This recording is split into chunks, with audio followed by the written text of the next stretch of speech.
र फेरि पनि म मेरो भ्युअर्सहरूलाई स्वागत गर्न चाहन्छु।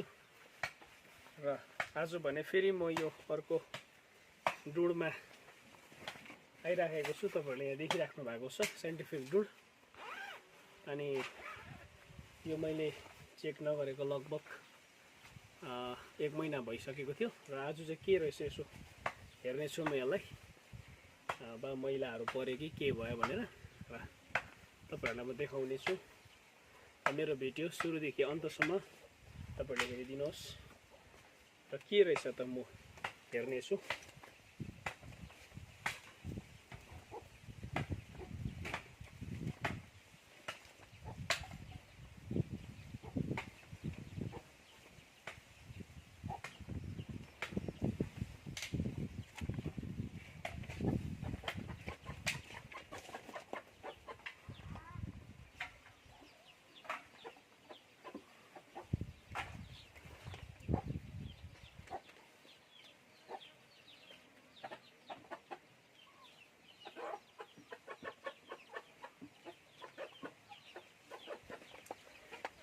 र यसको मुनि चाहिँ मैनपुतलीले अन्डा पारेर लार्भामा कन्भर्ट भइसकेको रहेछ।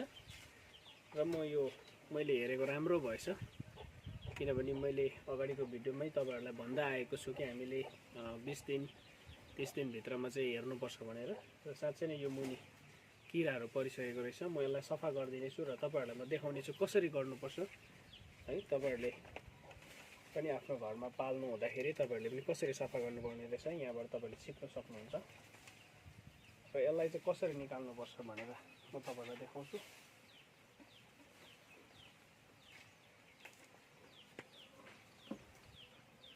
हेर्नुस् यहाँ यसरी अलग्गै निस्किन्छ। साइन्टिफिक डुडको चाहिँ यो सजिलो हुन्छ। यसरी टक्कै तपाईहरुले अलग्गै निकाल्नुपर्छ र यो मुनिको हेर्नुस्। म तपाईहरुलाई देखाउँदैछु। यो तपाईले राम्रोसँगले हेर्न सक्नुहुन्छ। यो चाहिँ देख्नु हुँदैछ तपाईहरुले। यो सबै यहाँनिर चाहिँ यो किन सफा गर्दै गर्नुपर्छ भनेर भन्दाखेरि चाहिँ यहाँ हेर्नुस्। यो चाहिँ तपाईको मैनपुतलीले अन्डा पारेर लार्भामा कन्भर्ट भइसकेको रहेछ। यहाँ हेर्नुस्। तपाईले देख्दै हुनुहुन्छ नि, यो कुद्दैछ है। राम्रोसँगले हेर्नुस्। हामीले चाहिँ डुडलाई चाहिँ अब यो चाहिँ तपाईको यो चाहिँ अब 10 दिन बादतिर चाहिँ मैले नहेर्नु हो भने माथि चाकामा चढिसक्ने हो। यो सायद अस्ति नै चढ्नु पनि सक्थ्यो, तर यो कोलोनी हेभी भएकोले गर्दाखेरि चाहिँ तपाईको चढ्नु चाहिँ चढिहालेको छैन रहेछ।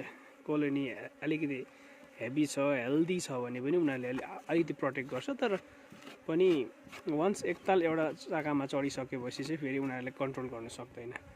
र तपाईले यहाँ देख्नु हुँदैछ नि लार्भा है। यो चाहिँ तपाईको